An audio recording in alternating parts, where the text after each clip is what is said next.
Ladies and gentlemen, Kocosports proudly presents the Boom Boom Room. And of course, well, I'm Boom Boom. I'm in my room, and it's time to review some NXT. All right, kids. NXT comes to you live back from Full Sail University, the other FSU, as we like to call it. The night, it features a couple of big events, a couple of championship matches. You had the NXT Women's Championship match as well as the NXT Championship match. And I will say this, there was only 2 matches on the show, but what it did really well. Let's see. First of all, they went to a 2-man booth. That's something that people seemed to got a lot of attention online. It was Corey Graves and Tom Phillips with the call. I think in a way it worked out a little bit better for them because they were able to get some points across. The 3-man, I think they'll go back to that. But and to be honest, I don't know if they were there. I think all this was added in post-production because you never saw Graves or Phillips. So, but anyway, enough about talking about the commentary. This match got set up when Alexa Bliss beat Sasha Banks in Ohio, in her hometown, via countout. This time Sasha Banks had to put the championship on the line. And overall, I'm going to say this: I'm going to give this match a win, as I give the whole show a win. But it's going to be for a weird reason. This match, in a way, technically it wasn't really that good. You could tell the crowd was kind of out of it at the beginning, but they started to kind of warm up as the match progressed. And I'll give credit to Alexa Bliss for that. And also there were some botches. There was a couple of botches by Bliss, but see, I think just based off this match, we already know Sasha Banks is fucking awesome. We already know that. You know, the boss, she did a great job working with Alexa Bliss, and Bliss, to her credit, when she fucked up, she just put on the smile and kept on going. And to me, that is just, that's a sign of a true professional. I mean, it's just like, you mess up, you just act like nothing happened, and you just keep going. And, and I think it worked out. And I think there was just a lot of potential, and I could see that Bliss was working hard, trying to put on a good match. And you know what? I'm not going to thumbs down anybody for trying to bust their ass and do something better. I think she was doing stuff that, you could tell she was working on, and I guarantee you when they get back in the Performance Center, she's going to watch the video of this match, and she's going to go, okay, I need to do this, I need to do that, and that's the whole point, So I will give a thumbs up to a 6-minute women's championship match of girls who know they need to get better and are working hard to get better. I mean, she was trying counters, reversals, transitions. She was really, and the crowd really started to get into it and warm up to it. I'm not going to say they were on their feet, chanting her name, but I could tell that they were busting their ass. But Banks looked absolutely as amazing as always. The knees through the corner, that was great. The end came when I believe Bliss took too long on the top rope. She hit the ground. She got tossed to the ground, got locked in the Bank statement, and tapped out for the win.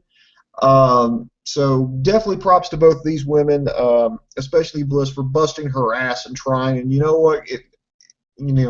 We all know that Kocosports.com is this influential. Alexa, if you're listening, you did a great job. Keep busting your ass. You're only going to get better. Your time's coming. You took a character that honestly I don't know many people could run with, and you've made it work. So good job. Keep working and don't give up. Let's see. We had some backstage segments with Kevin Owens saying that, oh yeah, he thinks Balor's body paint's cute and he's just going to keep fighting for his family. I like that. I thought it was a good. I like his character. I like how he's being portrayed in NXT. I like his portrayal as the champion. It's great.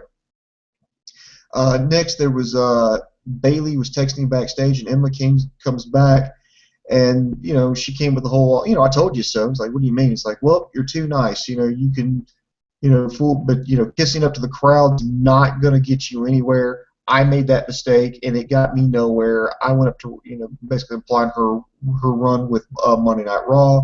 Bayley started defending the NXT universe, and then Emma just slapped I mean, slap Bailey. So I'm hoping to see something here. It's no secret I'm on Team Bailey. You know, I think she's got a great character. I think the her performance has gotten so much better since she started, and she's just become a huge fan favorite. I kind of like this. I'm hoping this sets up a match. I'm hoping they do this where it's kind of like what they did with John Cena versus Bray Wyatt, where it's, you're too nice, you can beat me, but you're gonna have to, but you're gonna have to reach down to those dark depths of your soul that you don't want to think about, and you're gonna have to become mean to beat me, and if you don't, you're gonna continue to be a loser. But if you beat me, you're gonna have to reach down, be nasty, and sell out, and become everything that you despise. I think that's the kind of the way they should take it. And maybe that, you could almost tease like a heel turn with Bailey, but I know they're doing a straight up heel turn with Emma. So interested to see where this goes. Good segment. And then finally, the last take two, the last backstage segment. Tyler Breeze asking, what's next for him, and then Hideo Itami interrupts and challenges Tyler Breeze to a best 2 out of 3 fall match. And so there you go. Next week I think that's going to be great. Then let's see, they teased more video package of Dana Brooke. I want to see what this girl does before we invest anything in her. Oh,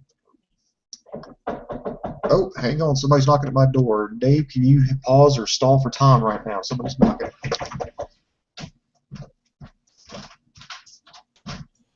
This awkwardness is brought to you by Kocosports.net. KOCOsports.net. Boom, boom, room. Bunch of unprofessional bastards. So, yeah, NXT. Pretty damn good. You know what I'm saying? First-time caller. Long-time listener. I really enjoyed it. Please, down in the comments, put win, loss, or tie. We're having some technical difficulties. By technical difficulties, our host, I hope he's signing for a package. What's in the package? Come on, boobs, you unprofessional bastards. How can you represent all that is Coco Sports and not? Oh, he's back. What did you get? What did you get? This is supposed to be a solo show. I got shit to do, brother. Yeah, I know. It was from the postal service. Apparently, there was a delivery here for my wife. So I'm gonna see how things are going with that. But anyway, where I was, backstage, you had Enzo Amore and Colin Cassidy and Carmella talking. Then Wesley Blake and Buddy Murphy came in to apologize for what happened last week when she got bumped off the apron, and gave her a gift, and it was a bracelet. I'm thinking there's going to be a straight-up heel turn by Carmella. She's going to wind up being the valet for Blake and Murphy, or we like to call them here the Dubstep Cowboys. But it's yet to be seen. But now, anyway, enough of the bitching here. Let's go where everybody wants to talk about. It's the NXT Championship match: Kevin Owens versus Finn Balor for the NXT Championship. This was just an absolute brutal match. They're portraying Owens as like this unstoppable monster, and believe me, the former Prince Devitt, Finn Balor is no slouch. He took it to him, absolutely took it to him, was beating him down. I liked how they teased the knee injury with Balor, and Owens just smelt blood and just kept going after it. Balor tried to make a comeback. It looked like maybe he might pull it out. And in the end, no, he hits him with that just vicious pop-up power bomb, drives him into the mat, gets the 1, 2, 3. If you haven't seen this match, I would really recommend checking it out. You had the referee selling it, showing concern for Balor. I think it was a great match. I don't know what they're going to do from here. I think since in real life Kevin Owens is injured, he's going to recover from a minor knee surgery, take 4 to 6 weeks. I think that would be about a month and a half time-wise with NXT, because they only do, I think they do 3 to 4. I think they do 4 tapings in one show. I think what they would have to do now is sell it to where Owens is like, who you got now? Who you got now? Who's coming now? And then, so right now with Zayn injured, with Adrian Neville injured, with now presumably Finn Balor being injured, it's maybe who's going to be the new number one contender? Maybe is it going to be Hideo Itami? Who's it going to be? Maybe it's people jockeying for that number one contender spot to kind of kill some time until Kevin Owens can recover. I don't know who they would pull up. I think it's too early for somebody like Corey Graves. I know Hideo Itami is someone they're high on. And by the way, congratulations to him. Some people didn't think I was going to mention this, but he won the Access Tournament, and he's going to compete. He's going to be the final competitor, the 20th man in the Andre the Giant Memorial Battle Royal, which I think is an absolutely, even though I picked Adrian Neville, that's what I thought it was going to be because he was going to debut. I thought that's how they're going to debut him. I'm not mad. In fact, I really can't get mad at a lot of these guys with NXT. He was congratulated by Tatsumi Fujinami, who, by the way, who's won more, more titles, prestige than I would care to mention in this podcast. I think it's a great move by WWE. It's a great thank you to Tatsumi, to people, to Japanese wrestling, to the Japanese fans. So I think it's a smart move, and I'm interested to see what he does. Oh, wow. Really not much else to talk about now, but this was I think this was a good show. I give it a thumbs up. I would highly recommend you check it out. I'll tell you what, let me just go ahead and knock out some questions here. Let's see. Total Elimination says she reminds me of Trish, and when her ass ain't bad either. Win-win. I don't know. Total Elimination. You gotta let me know who you're talking about. When you talk about dad ass, you gotta let me know whose ass. Rico from Facebook says thoughts on Kenna winning the NXT spot at Mania. Oh man, it was like I just said, Rico. I mean, it was absolutely a smart move, a great move. Congratulations. I know Dave Kokotis was crying, like, they're disrespecting Kenta. He should have stayed in Japan. He didn't win the tournament. They're burying him. Now it's just like, wow, he debuts on the grandest stage of them all before anybody else, before Balor, before Owens, before Zayn. I mean, before people like Tyler Breeze who have been there since 2010. I mean, there's Hideo Itami. But now granted, it's going to be in the pre-show. I know that's another thing I need to mention. That's not going to affect pay-per-view profits, but it's going to. The Andre the Giant Memorial Battle Royal has been moved to the pre-show. There were some timing issues, so along with the four-way tag team bout, they've also got the Battle Royals going to be there on the pre-show, so that way I guess that means they're going to give all these matches time, so let's hope the Divas match runs more than 5 minutes. In fact, hell, that might actually be another tiebreaker coming up. Not really. Like, have it over under 5 minutes. But no, great decision. And I hope he just doesn't go in there, does his little entrance, puts his fingers up in the air, and then somebody just immediately tosses him over the top rope. I hope he has a pretty good showing. I hope he shows that fucking drop kick when he just rockets you into the turnbuckle. I hope he does that. And maybe a little, maybe I could be a little biased here, maybe a little go to sleep action. We can dream. Oh, Total Elimination was talking about Alexa Bliss. Right on, bro. Fist bump me. I know you can't see me, but I'm fist bumping right now. Fist bump your screen. Boom, baby. Let's see. For a second, says it's great to see me again. Well, thank you very much. I guess WWE's flagship show, NXT, is doing great. Yeah, because the crowd was chanting better than Raw during the NXT Championship match, and I have to agree. Too bad there's not an NXT pay-per-view or like that this month, because those are big. Always better than the big league's pay-per-view show.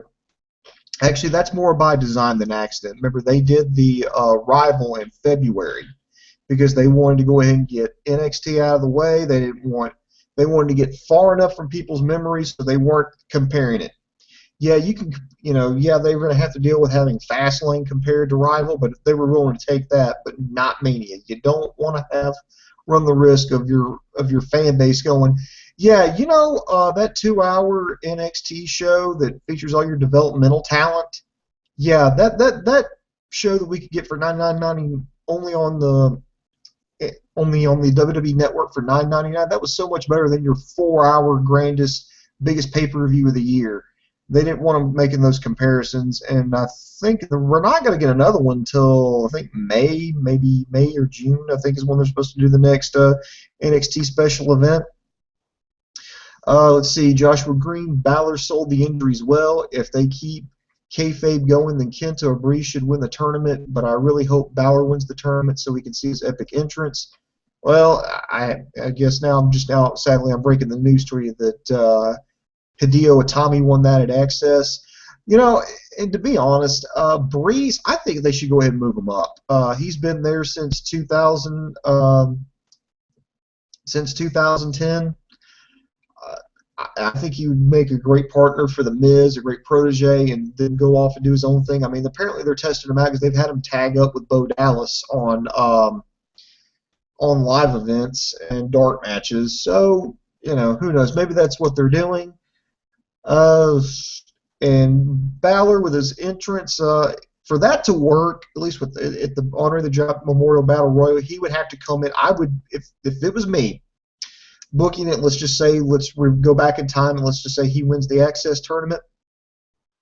He is going to, I would have to put him in at the number 2 spot, have somebody come out there, and then the man who drew number 2, and then just the lights go out and they just do the.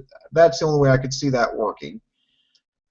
Whew. Let's see. Nathan Brown. He says, I really love most of the NXT roster, but I always worry what will happen to them at the next level, which I feel is like a step down lately. Do you think that they can work Owens on the next level, or would he become another Fit Finley or joke character?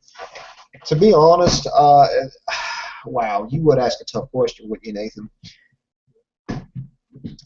I think the reason Kevin Owens works so well at NXT is people get him. They let him be him. They let him go out there and do his thing. You know, he's extremely agile for a big man.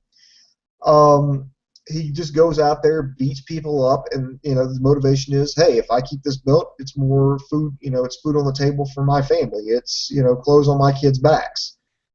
And so it's like you kind of empathize with him being a douchebag. But I think if he goes up to Raw, I just don't think Vince McMahon and Kevin Dunn are going to understand him. They're going to. I mean, let's just face it. Even though, yes, I have followed Kevin Steen's career for about 5-6 years now. You know, especially with his break with El Generico and the wars that led to. And I'm not saying this, but here's what I think. Both how Kevin Dunn and Vince McMahon would view Kevin Steen. They're just going to see some fat guy that the internet fans love, and they're not going to understand why. I'm not saying Kevin Owens is fat. In fact, I think this is the slimmest he's ever been in his career. It's just, I mean, that's just his body type. He's not a kind of guy that can, you know, have washboard abs. That's just who he is, and he's in phenomenal shape. He can kick all our asses.